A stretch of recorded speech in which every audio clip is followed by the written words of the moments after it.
Hello students, welcome to Biology World. I am Priyanka Shoran. In the previous video, we have discussed about animal husbandry, cattle farming and the livestock. Today, we'll talk about how to manage the cattles.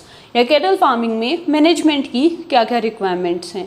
तो पहली जो requirement है that is proper hygiene, कि एक proper hygiene होना चाहिए kettles का भी और जहाँ पे वो रह रहे हैं मतलब उनके शेड का भी, और जिन वेसल्स में वो खाना खा रहे हैं उनको जो फीड दिया जाता है उन वेसल्स का भी.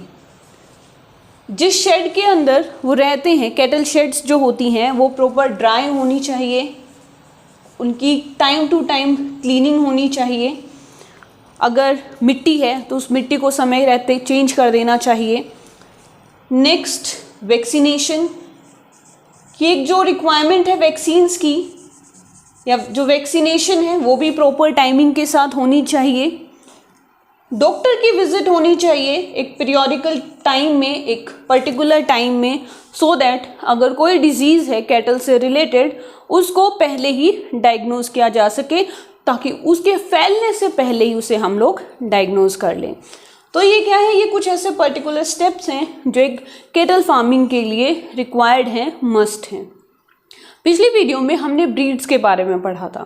डिफरेंट टाइप की ब्रीड्स थी. कैटल्स को जो डोमेस्टिकेटेड एनिमल्स हैं, लाइव स्टॉक्स हैं, उनको हमने डिफरेंट टाइप्स में डिफ्रेंशिएट किया था, डिवाइड किया था. और आज उसी सीरीज़ में हम ब्रीड्स को डिवाइड करेंगे उनके हैबिटेट के अकॉर्डिंग, कि अगर वो कैटल्स जो इंडिया में पाई जाती हैं उन्हें हम कहते हैं इंडिजीनस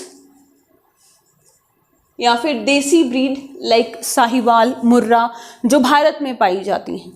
ऐसी कैटल्स जिनको हम फॉरेन से एक्सपोर्ट करते हैं वो कहलाती हैं एग्जॉटिक. ठीक है, जो बाहर से लेके आई जाती हैं, लाइक हॉस्टेल फ्राइजिन है, जर्सी है. और जो इन दोनों को क्रॉस ब्रीड करवा के, इनकी मिक्सिंग करवा के जो ब्रीड बनाई जाती है दैट इज क्रॉस ब्रीड. तो ये 3 तरह की ब्रीड होती है. इंडिया में जो पाई जाती है इंडिजिनस, ये जो इंडिजिनस ब्रीड्स हैं या इंडिजिनस कैटल्स हैं वो फेमिलियर होती हैं इंडियन इन्वायरमेंट के.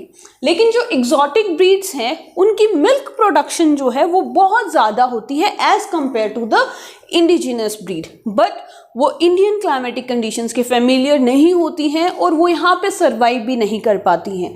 तो इन दोनों को मिक्स करवा के ऐसी ब्रीड बनाई जाती है दैट इज़ क्रॉस ब्रीड, जिसकी मिल्क जो प्रोडक्शन की क्वालिटी है वो एग्जॉटिक जैसी होती है और वो इंडियन क्लाइमेटिक कंडीशंस के फेमिलियर किस तरह से होगा, मतलब जो हैबिटेट रहने की जो व्यवस्था है वो होगी इंडिजिनस की, देसी ब्रीड की.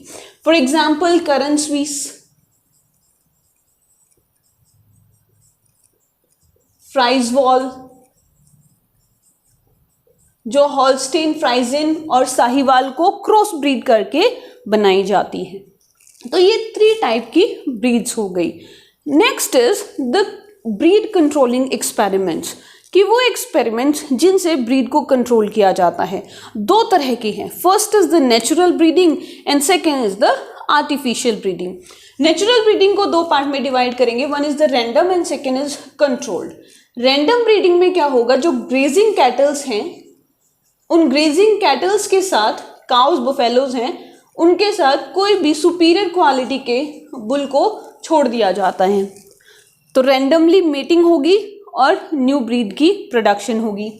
Second is controlled breeding.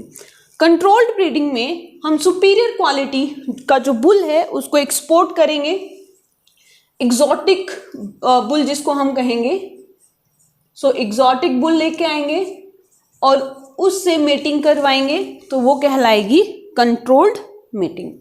Next is artificial breeding.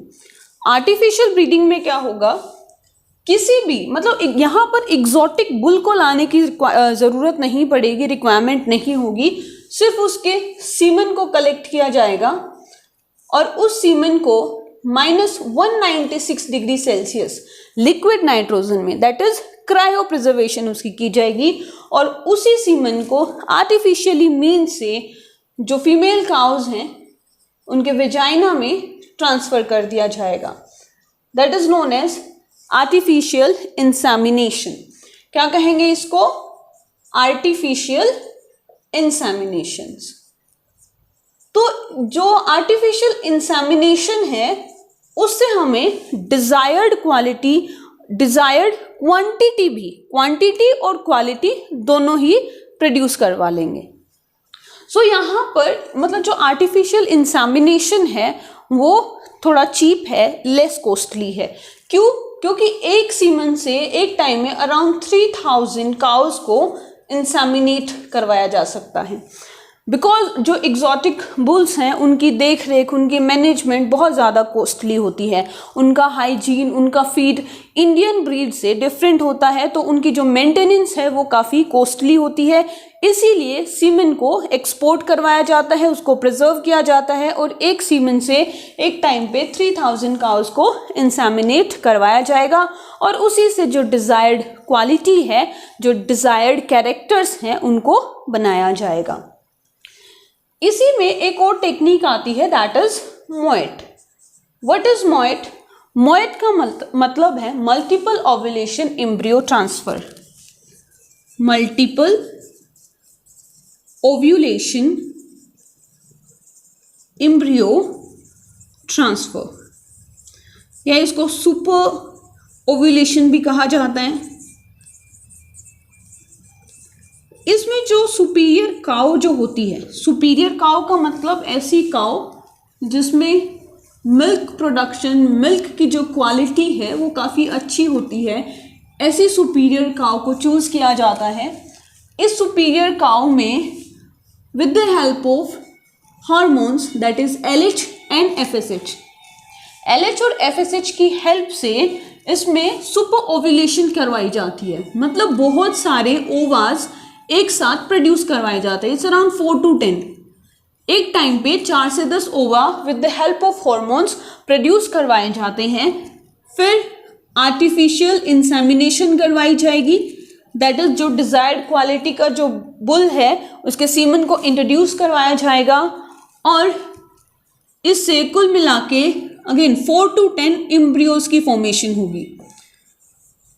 In embryos को 32 सेल स्टेज में सेफली बाहर निकाला जाता है इस सुपीरियर काउ से और इन एम्ब्रियोज को ट्रांसफर कर दिया जाएगा सरोगेट मदर्स में। और ये जो सरोगेट मदर्स हैं they will produce the cow of desired quality. Desired quality के जो ब्रीड हैं उनको प्रोड्यूस करेंगी। इन एम्ब्रियोज को ट्रांसफर करने की बजाय इनको हम प्रिजर्व भी कर सकते हैं, मतलब इनकी क्रायो प्रिजर्वेशन भी हो सकती है। Cryo preservation again that is -196 degree Celsius liquid transfer, जो लिक्विड नाइट्रोजन है उसमें इसको प्रिजर्व करके रखा जा सकता है, इसको स्टोर करके रखा जाता है कि अगर कभी फ्यूचर में रिक्वायरमेंट होगी तो उस एम्ब्रियो को किसी भी सरोगेट मदर में ट्रांसफर कर दिया जाएगा। अगेन ये जो काउस हैं वापस से इनके अंदर सुपर ओव्यूलेशन करवाई जाएगी। मेन ये जो काउस हैं इन्हें सिर्फ यूज किया जाता है ओवा प्रोड्यूस करने के लिए, इंसेमिनेशन के लिए।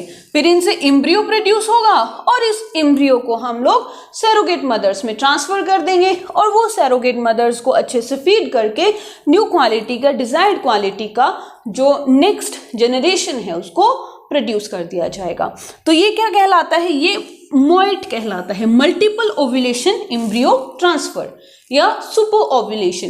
ये बहुत इंपॉर्टेंट है, एग्जाम में इससे क्वेश्चन आते ही आते हैं। मतलब इसकी फुल फॉर्म पूछ ली जाती है एज ए MCQ या फिर इससे सब्जेक्टिव क्वेश्चंस भी बन जाते हैं, मतलब बोर्ड में भी ये पूछा जा सकता है। इसके बाद में जो टॉपिक है that is types of breeding, like in breeding, out breeding, cross breeding. तो वो चीज़ हम डिस्कस करेंगे नेक्स्ट वीडियो में। आई होप आप लोगों को ये अच्छे से समझ में आ गया होगा, बिकॉज ये बहुत इंपॉर्टेंट टॉपिक है। जो प्लांट ब्रीडिंग है ना, उससे पहले मतलब ब्रीडिंग का ही एक पार्ट है, इसी को हम लोग प्लांट ब्रीडिंग में पढ़ेंगे, मैनेजमेंट में पढ़ेंगे। कैटल फार्मिंग के साथ साथ इसी टाइप की जो ब्रीडिंग है उसको पोल्ट्री में, हनी बी, इन सब में भी यूज़ किया जाता है। So that's it for today. If you like my video then please share and subscribe my channel. Thank you.